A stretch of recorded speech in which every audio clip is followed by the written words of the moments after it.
Pronto, gente. Voltamos. Nosso intervalo rapidinho. Esperando o professor Silvio entrar para dar continuidade. Quem tiver pergunta pode ir já sinalizando que eu vou anotando. Bia, Carol, Fábio, Jéssica, Regiane.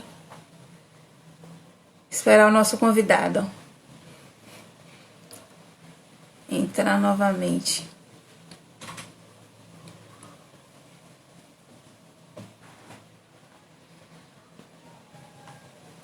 Jamile Carla. Assim que o professor Silvio entrar, continuamos a nossa conversa.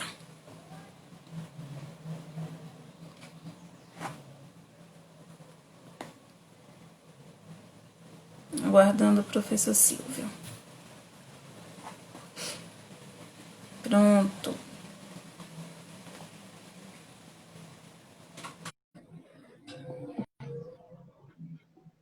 Aguardando, já enviei o convite ao professor Silvio. Cheguei. Pronto. Nosso pequeno intervalo comercial. Então, vamos lá. Onde eu tinha parado, Meirelles foi para. Posso começar já direto? É melhor, né? É. Então, no capítulo anterior, Meirelles tinha ido para a França. Então, ele foi para a França, estudou durante 2 anos, e nesses 2 anos, ele sai doutor em cirurgia e doutor em medicina. Em medicina, ele defende uma tese sobre a lepra, né? Tinha outro nome, elefantíase dos gregos, morféia, enfim, mas é a que a gente conhece como hanseníase hoje, né? E a tese em cirurgia era uma tese sobre ferimentos com arma de fogo, porque ele era do exército e a gente estava, assim, o Império nesse momento se envolvia em algumas querelas militares. Nesse momento tinha uma guerra cisplatina, né? A guerra cisplatina, que era no Uruguai, que a gente cisma que ganhou a guerra, mas a gente não ganhou a guerra. A gente perdeu a guerra cisplatina, tanto que o Uruguai não é nosso. O Uruguai é um país independente. Enfim, quando ele volta para o Professor Brasil, Silvio, então. Oi, oi, o senhor estou está aqui. saindo o seu áudio e a imagem do senhor está congelada. É mesmo? Eu É, estou bem aqui. Peraí, deixa eu ver. Bom, eu estou bem aqui. sim. Você tá funcionando agora a imagem? Não. Acho que daqui a pouco deve melhorar, não? Se não melhorar, a gente sai e entra de novo, mas, Pronto. enfim, Certo. eu acho. Bom, vamos lá. O Meirelles, então, quando ele retorna, e isso é bem interessante, ele retorna e ele pede um outro cargo, né? Uma outra. Já agora ele é doutor em duas especialidades. Tanto ele é médico e cirurgião. E ele pede um cargo, né, de fiscal dos hospitais, né, do Exército. E o que acontece? Bom, eu vou sair e Professor entrar de novo, Silvio? então, rapidamente. Isso. Pronto. Vamos lá. Convidar novamente o professor Silvio.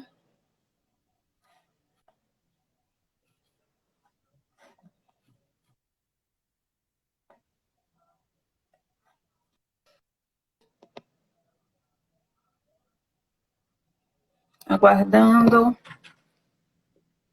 Olá, já estão me vendo? Não, não. Eita, eu não sei o que houve. É. Eu estou me vendo aqui, a imagem aparece para mim perfeitamente. E dessa vez agora nem a imagem, porque antes a imagem estava, mas estava congelada. E agora Uai, uai. Deixa eu.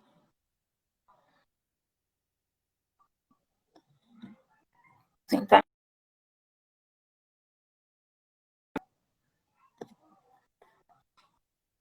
Problemas tecnológicos, né? Vamos lá.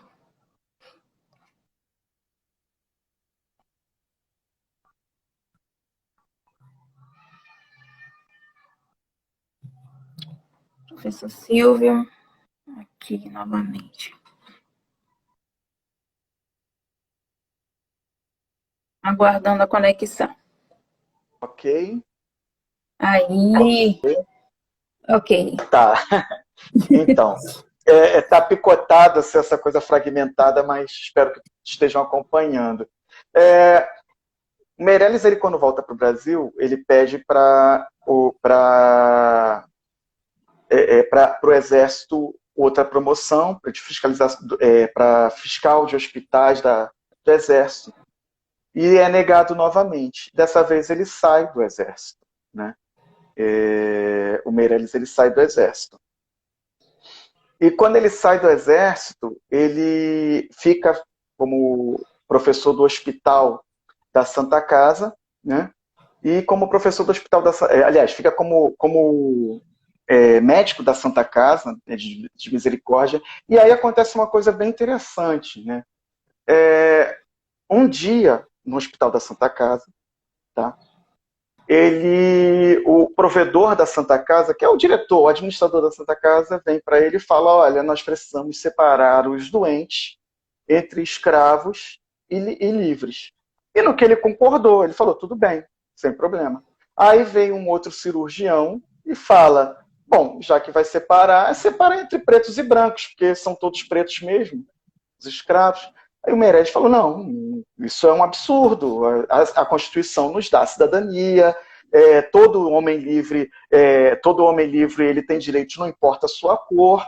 Então eu acho isso um absurdo, não vou concordar com isso. Acabou que, enfim, criou-se uma grande discussão e os administradores da Santa Casa resolveram dividir entre negros e brancos a enfermaria. No que tinha internado, nesse momento, na Santa Casa, um homem negro livre. E esse homem negro livre ficou indignado, pediu a alta da Santa Casa e foi e reclamou com o seu patrão. Ele não era um escravo, ele era um homem livre empregado, né, como qualquer homem livre empregado. E nisso, esse patrão dele escreveu para o jornal uma carta assim, desancando a Santa Casa de Misericórdia, falando que aquilo era um absurdo, que o empregado dele era um homem livre, que ele tinha direitos, que a Constituição garantia esses direitos a todos os homens livres, etc. E ele falou: e me admira muito o doutor Meirelles, que estava na enfermaria, que se diz um defensor da Constituição e não fez nada. Aí ele se explica também como nós ficamos sabendo sobre isso, né? A partir dessa intriga no jornal. E o Meirelles vai e fala: não, eu sou a favor dos direitos de todas as pessoas livres, independente da sua raça, todos nós temos direitos iguais. Ele falou: se fosse para dividir entre livres e escravizados, né, ele usavam a palavra escravo, entre livres e escravos, eu concordo. Ele falou isso, eu concordaria, tudo bem. Se aparecesse um escravo branco, eu colocaria lá na parte dos escravos. Entretanto, não é um absurdo, é um absurdo, uma violação de direitos você dividir entre negros e brancos. Enfim, aí essa polêmica se arrastou. Daqui a pouco ela vai ser importante no que eu vou falar um pouquinho mais à frente. E nesse momento o Meirelles ele cria a Sociedade de Medicina. Ele chama um colega dele, que ele divide a enfermaria, que é o Luiz Vicente De Simone, que é um médico italiano que trabalha no Brasil.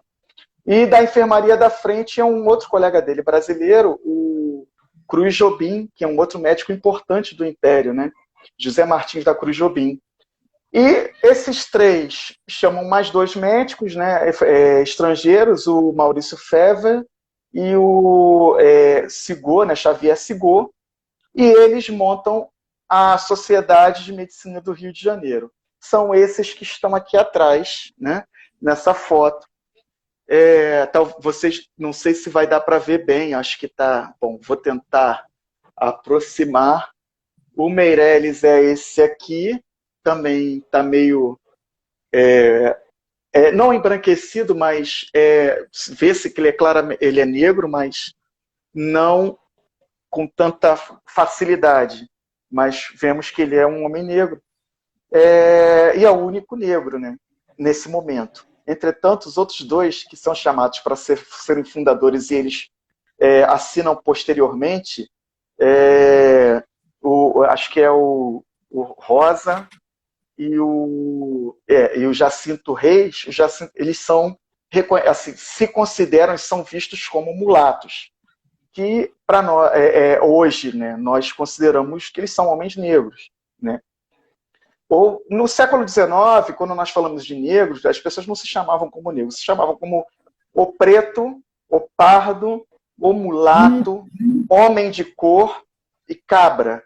Os termos mais utilizados são mulato mesmo, né? Pardo é um termo rebuscado, mas existe já uma briga entre usar pardo ou mulato, né? Mas é bem diferente da de hoje, isso é um assunto para outro momento, essa semântica. Mas, sobretudo, homens de cor, né? E o Meirelles é o fundador e presidente, tanto que ele é o grande articulador dessa sociedade, que ele se torna o presidente dela, né? Então, aí, para a gente ver a importância desse médico no século XIX. Ele é um dos primeiros médicos brasileiros, né? O Cruz Jobim estava estudando junto com ele na França, mas o Meirelles volta primeiro para o Brasil. Existem alguns outros, enfim. Pouquíssimos médicos.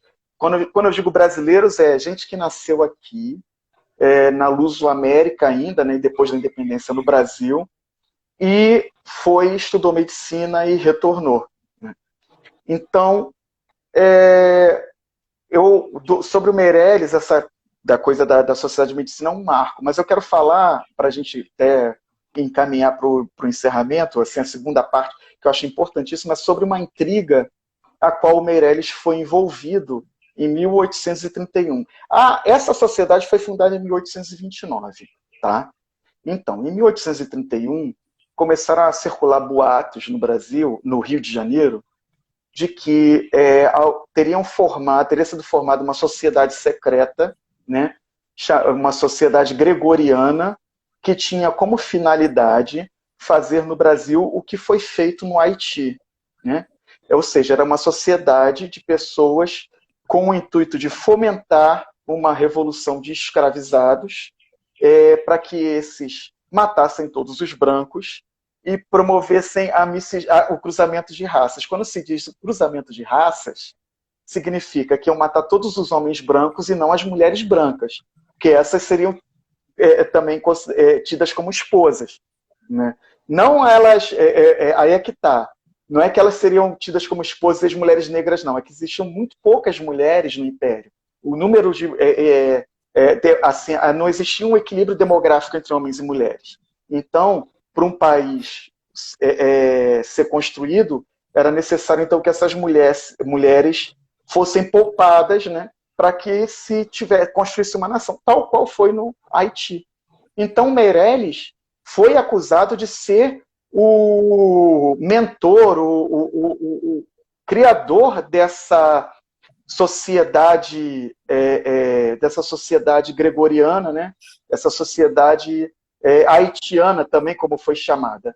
Então, o que acontece? Está chegando o zap aqui para mim, eu tenho que desligar, botar o não perturbe, pronto.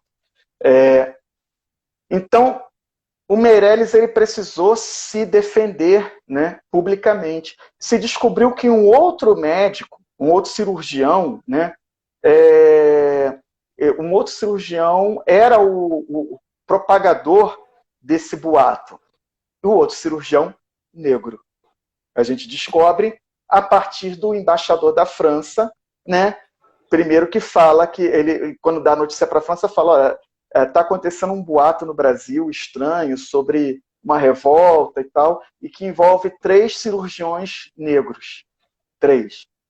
O primeiro é o Meirelles, o segundo é o Joaquim José da Silva, né, que eu não tenho foto dele, e o terceiro é o cunhado do Meirelles, o Jacinto Reis, né, que também é um cirurgião mulato, né. Então, o que acontece? Aí a gente já vai descobrir no fio da meada que era uma profissão que não era tão branca assim. existem diversos médicos, aliás, na verdade, cirurgiões, né? Como eu falei, lembra que eu falei que cirurgião era uma profissão prática, não uma profissão tida como uma profissão intelectual? Então, muitos cirurgiões, eles vinham da pobreza, era uma forma de ascensão social. Então, eles pegavam, aprendiam o ofício prático e depois faziam prova para cirurgião, enfim, na fisicatura mor. Tanto que, quando a gente pensa em barbeiro sangrador, a maior parte dos barbeiros sangradores, boa parte, eram até escravos, né? A Santa Casa tinha barbeiro sangrador que era escravo, escravizado. E é claro que esse pessoal não fazia só sangria, né? Quando você aprendia um ofício de cirurgião, você acabava também receitando remédio, enfim. Acaba que muita gente entrou na profissão médica, negros, via a cirurgia. Então a gente está vendo aí, são 3 cirurgiões negros envolvidos nessa polêmica. E essa polêmica, é claro, aí para resumir bastante, isso aí criou... essa foi a primeira vez que o medo do Haiti surge, né, no imaginário brasileiro com força, e daí se consolida. Depois disso, é claro, a gente vai ter eventos na Bahia, como a própria Revolta dos Malês, uma série de outros eventos que vão ser associados ao medo do Haiti. Mas o medo do Haiti surge nesse momento, com essa polêmica, né, que envolve o Meirelles. A polêmica ela está muito mais relacionada diretamente à ideia, a seguinte coisa: o que startou isso? Né? Como que isso surgiu? O Joaquim da Silva, o Joaquim José da Silva, o Meirelles e o Jacinto Reis, os 3 eram do Partido Liberal. Mas o Silva, ele era da ala exaltada do Partido Liberal, e o Meirelles e o Jacinto Reis da ala moderada. Então era uma briga interna de partido, em primeiro lugar, era uma briga interna de um partido, né, políticos de um partido, e de disputa de poder. Entretanto, qual é a melhor forma de se fazer isso? Né? Você vai acusar um homem negro de quê? Mais próximo ali era a questão do Haiti. Né? O mais interessante desses documentos é que quando o Meirelles ele vai e se defende, né, da questão do Haiti, ele nunca fala mal da Revolução do Haiti. Nem ele, nem o Jacinto Reis. Pelo contrário, eles elogiam a Revolução do Haiti num momento que é um império escravocrata, onde boa parte desses políticos são donos de escravarias, né? São donos de plantéis imensos de escravos, são defensores da continuidade da escravidão pelo bem da economia do império, né? E esses 2 médicos negros defendem a Revolução do Haiti. Falam, olha, aqui não vai acontecer porque aqui é diferente do Haiti. Mas no Haiti aconteceu porque eles estavam subjugados, eles eram oprimidos e eles proclamaram a república. Eles falam isso.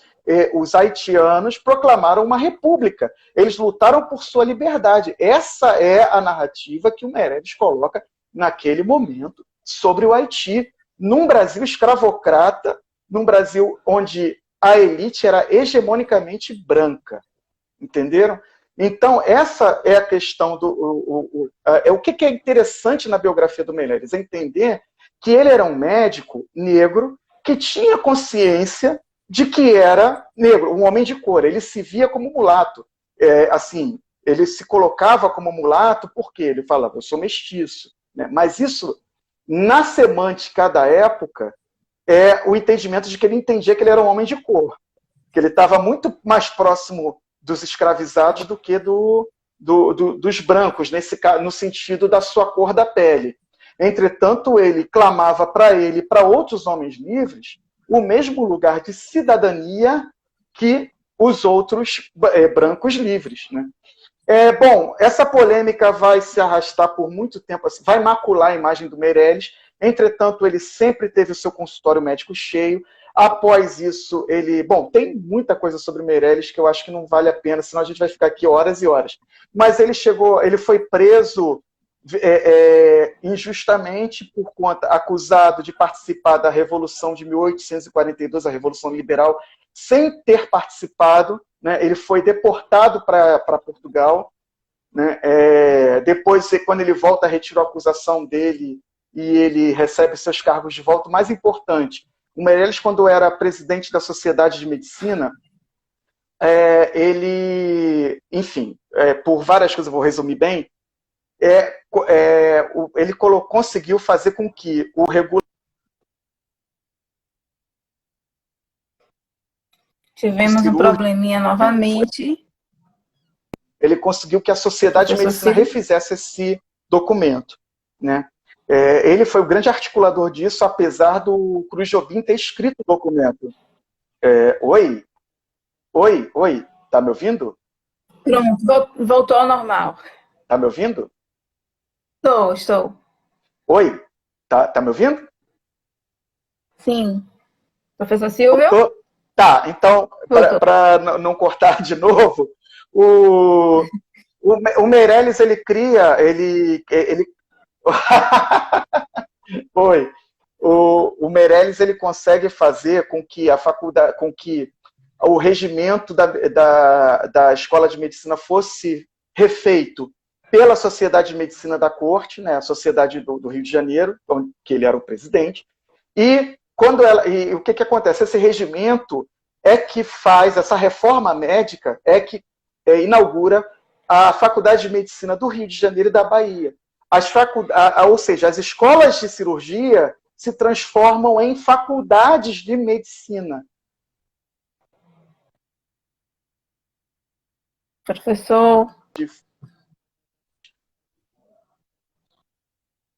Entretanto, a grande injustiça que Meirelles sofre na vida dele. Tá aí? Tá me ouvindo? A imagem do senhor congelou e está cortando. Agora voltou. Não. Vamos lá, mas se o som tá indo, tá tudo certo. Ninguém precisa ficar me vendo essa minha cara feia.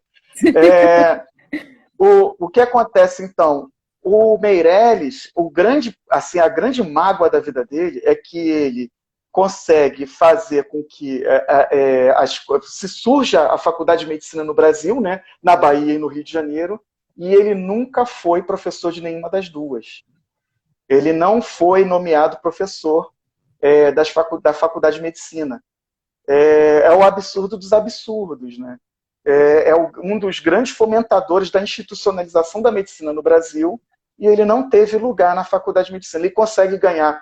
Aí o pessoal da Escola de Belas Artes me desculpe, mas naquele momento, ser professor da Escola de Belas Artes para o Meirelles era um prêmio de consolação.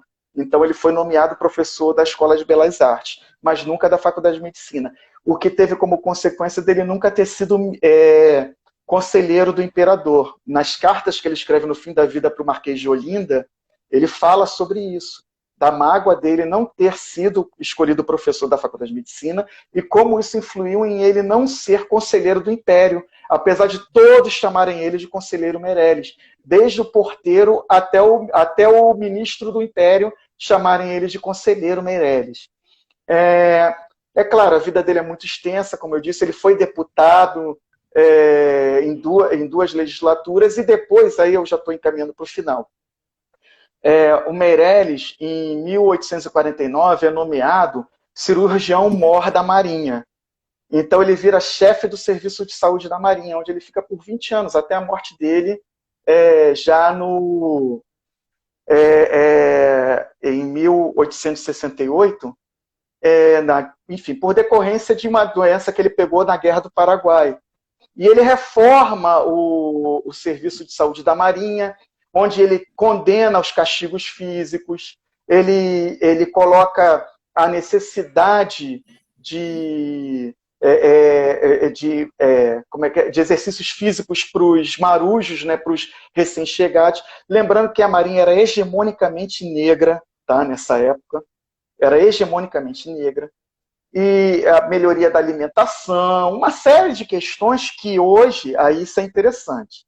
Hoje, ele foi considerado, tem um decreto de 1968, se eu não me engano, ele é o patrono do Serviço de Saúde da Marinha.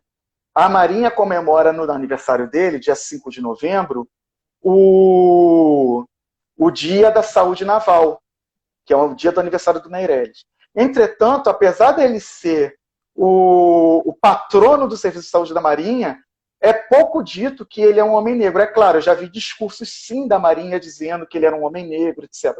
Mas para a população, a gente não tem. Agora, para a gente pensar um pouco mais sobre invisibilidade, e eu já estou aqui no meu final, eu tinha visto há muito tempo atrás que existia uma estátua de bronze do Meirelles no Hospital Marcílio Dias. Eu fui procurar a foto dela para colocar aqui para a gente. Eu não achei mais, eu não sei se retiraram ela, o que aconteceu. Mas aí eu descobri que o Marcílio Dias, que dá o nome do hospital, também é um herói de guerra da Marinha, um herói da Guerra do Paraguai. Ele era um marujo negro. E ele tinha uma estátua na Praça 11, antes da estátua dos Zumbi dos Palmares. E ninguém sabia que ele era um herói negro. Isso é para provocar um pouco vocês que trabalham com patrimônio, pensar, para a gente pensar, às vezes, também dos significados que se dão aos monumentos. Né? Talvez, por ele ser um herói de guerra, um herói naval, e vem ele lá em bronze, talvez ninguém tenha percebido que aquele herói de guerra era um herói negro. Assim como o médico que está lá na porta do Marcílio Dias, né, em bronze, também ninguém pensou que ele era um herói negro. Por que isso é importante? Porque nós temos no Brasil pouquíssimos heróis negros ou personalidades negras que são profissionais, liberais, como advogado, médico, como eu falei no início. Então, aí pensando um pouco na Chimamanda Adichie, não é a questão do perigo da história única. Né? Nós queremos, então, que essas histórias desses homens negros apareçam, homens e mulheres negras, é claro que eu estudo homens negros, por isso que eu estou falando tanto em homem, vocês me desculpem, mas homens e mulheres negras apareçam, por quê? Porque nós temos uma história única do século XIX, que é do homem e da mulher escravizada, que sofre, então a gente tem que mostrar que era muito mais do que isso, que existiam homens e mulheres negras que eram, enfim, profissionais liberais, que eram comerciantes, que eram vendedores, alguns que eram vilões, outros que eram heróis, alguns que eram bandidos, outros eram mocinhos. Eu estou brincando, que não existe bandido e mocinho em história. Mas quero dizer que existe uma multiplicidade de histórias que tornam muito assim a participação do negro na sociedade brasileira absolutamente complexa e rica. Então, eu quero que você, assim, tem muito mais do Meirelles, a gente, enfim, poderia ficar aqui muito tempo falando. Em breve vai sair o artigo, mando para vocês, deve sair na revista da BPN. Enfim, o que eu quis mostrar para vocês é como você tem também, quando se pensa em negritude, se pensa em saberes negros, a gente tem que colocar também as ciências. A medicina ocidental, sim, porque muitos médicos foram negros. A gente tem que pensar na astrofísica, assim, porque nós negros podemos ser astrofísicos, podemos ser médicos, podemos ser engenheiros, podemos ser o que nós quisermos ser. Nós negros não precisamos ser só aquilo que a sociedade vê como o lugar social do negro, ou profissões que são restritas aos conhecimentos e saberes africanos. Não, o mundo é nosso, entendeu? É isso. Então, sejam o que vocês quiserem ser. De astrofísico a carpinteiro. Nós não temos limites de profissão ou de conhecimentos. Nós somos aptos para qualquer tipo de conhecimento, do mais simples ao mais complexo. É isso, minha gente. Desculpe aí o falatório e as interrupções. Então, agradeço. Se nós tivermos tempos para perguntas, nós podemos continuar. Para mim está ótimo. Mas é com você, né, Neide? Então, vou parar por aqui. Surgiu uma pergunta, mas eu meio que o senhor já respondeu, se hoje ele é reconhecido como médico. A medicina o reconhece. Sim, aí é que tá. Ele já, como é patrono da medicina naval, ele é reconhecido. O problema é que ele não é conhecido, né? Assim, pelo grande público. Então, a gente não tem... Por exemplo, não tem num livro de história didático, né, um Meirelles, entendeu? Sempre fica, claro, no Rebouças, nos Irmãos Rebouças, que são extremamente importantes, são histórias de vida absolutamente maravilhosas, mas parece que, assim, é levado por exótico. Quando fala de gente negra livre no século XIX, aparece uma ou outra pessoa, né? Sobre mulheres negras no século XIX, eu vou ficar devendo. Mas meus colegas historiadores, e as colegas historiadoras, sobretudo, estão com trabalhos absolutamente fantásticos sobre mulheres negras durante a abolição e no pós-abolição, né? Então, é uma pesquisa também a ser feita. Como eu falei logo no início da live, bom, o olhar dos historiadores mudou, mas por que mudou? Porque agora nós temos temos diversos historiadores negros entrando para a academia, e negras entrando para a academia. Isso só vão aparecer as grandes histórias das mulheres negras do século XIX quando a gente tiver, claro, já tem trabalhos, se vocês procurarem, mas quanto mais mulheres negras estiverem na pós-graduação, em história, em patrimônio, em memória, para fazer esses trabalhos. Isso é importantíssimo. Por isso que é absolutamente importante que essas mulheres estejam na academia, né? Assim como nós, homens negros, estejamos na academia. É importante, para além das cotas para a universidade, é importante pensar na entrada dos pesquisadores negros na pós-graduação. Deu uma falhadinha, mas acho que deu para ouvir, né? Então, é necessário que se tenha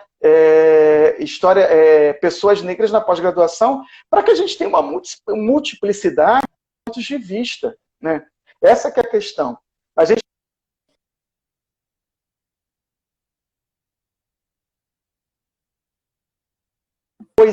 essa que é a questão. A gente não quer só que os negros falem sobre os negros. Nós queremos que mais negros falem sobre tudo.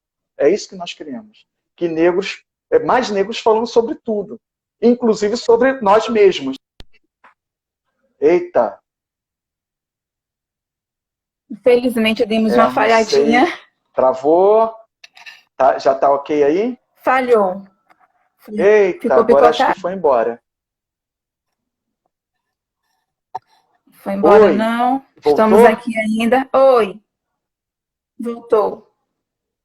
Oi. Eu não sei em que parte, mas eu acho que eu terminei. Acho que eu cheguei a falar acho que eu cheguei a responder, terminar. Respondeu.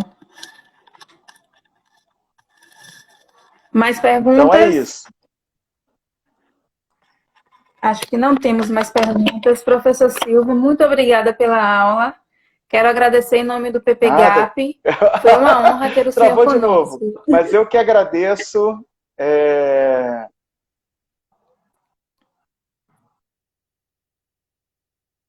Vamos aguardar mais um pouquinho novamente.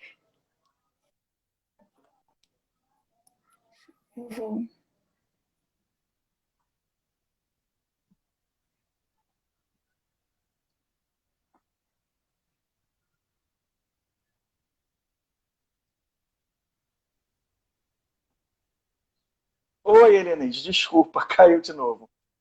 Acho que é melhor a gente encerrar, né? Sim. Eu acho que é melhor a gente encerrar, que essa internet está acabando com a gente. Eu agradeço o convite, agradeço por ter falado, eu adoro falar sobre o tema. Enfim, se a gente tiver outra oportunidade, com a internet melhor também, estou disponível. Surgiu outra pergunta aqui. Sim. Como era a vida pública da mulher no século XIX? O senhor tem alguma informação? Já que o senhor não pesquisa sobre?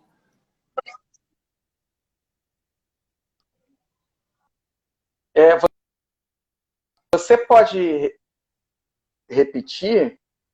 Espera aí. Como era a vida pública da mulher negra no século XIX?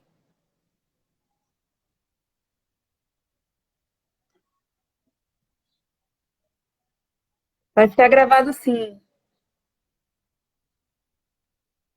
Infelizmente, estamos com esse problema. com a internet do professor, como ele já tinha pontuado. Oi, O senhor eu chegou a ouvir a voltei. pergunta? Não, eu vi só como era a vida das mulheres, é isso? Da mulher negra no século XIX. Olha, aí é que tá. Eu acho que essa pergunta a gente tem que assim complexificar ela. A gente tem uma narrativa de como era a vida da mulher no século XIX, né? Negra. Era muito cruel, obviamente. As que eram escravizadas, enfim, a gente sabe o cotidiano de trabalho duro da mulher negra. Além de ser mãe, era ama de leite, tinha que cuidar das crianças brancas em detrimento das suas. Por isso existia um número muito grande de suicídio e de aborto, né? Ou de assassinato, a mãe assassinar o filho recém-nascido, afogado. Geralmente a mãe e o filho se afogavam, também existia muito isso. Mas existiam também mulheres livres e que, enfim, tinham ascensão social da forma como podiam, né? Muitas delas viraram pequenas comerciantes, né? Vendedoras de rua, quitandeiras, outras através do casamento com homens ricos. Obviamente que existia, a gente pensa, quando pensa em miscigenação, sobretudo pensando no século XIX, a gente tem que pensar na ideia de que não era uma relação consensual. Eu digo não consensual porque não era, nem tudo era estupro, exatamente estupro, mas sim relações onde a mulher se via forçada a estar com um homem que ela não queria para sobrevivência. Então, existia tudo isso, mas eu tenho certeza que também existiam histórias de mulheres que eram guerreiras. Vocês mesmo na Bahia têm diversos exemplos sobre isso, né? A Luísa Marim, por exemplo, tem a Maria Felipa, tem outros exemplos de mulheres. Então, eu não queria ficar só nessa história que eu contei, que é o que a gente sabe já desde sempre da escravidão. Mas existem outras histórias de mulheres que ascenderam socialmente. Dificilmente a gente vai ver histórias de mulheres negras que ascenderam a profissões liberais em uma faculdade, por exemplo, no século XIX. Não por serem negras, né, só por serem negras, mas por serem mulheres. Né? Porque você não tinha também mulheres no século XIX nas universidades. Era um espaço hegemonicamente masculino por conta de uma sociedade patriarcal que nós vivemos. Né? Enfim, vivemos desde outros séculos. Mas naquele momento, então, o patriarcado era a regra. Então, o lugar da mulher era outro lugar social, que não a rua, a academia, etc. Então, é mais ou menos isso que eu digo para vocês. O que a gente tem da história da mulher hoje é isso, mas eu acho que é um campo aberto de história. É um campo que a gente tem muito a pesquisar ainda para aparecer essas histórias dessas mulheres. Assim como eu trouxe esses homens maravilhosos, eu tenho certeza que existem mulheres maravilhosas no século XIX que vão muito além dessa lógica da escravidão, ou da escravidão como nós conhecemos, escravidão como sofrimento, como um lugar onde o escravo não tem uma coisa, né? Mais ou menos isso. Sim. Obrigada. Nada. Professor Silvio, gostaria de agradecer ao senhor por ter aceitado o convite, agradecer em nome do PPGAP. Foi uma aula maravilhosa. Tenho certeza que bom. todos adoraram. Bom, eu agradeço novamente e enfim, eu estou à disposição para quando vocês precisarem, qualquer dúvida, qualquer coisa, eu estou.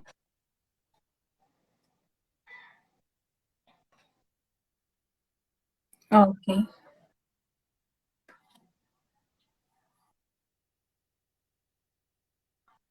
De novo a internet do professor. Gente, eu gostaria de agradecer a presença de todos vocês e todas. Fiquem ligados e ligadas que toda terça tem live patrimonial aqui no Instagram do PPGAP.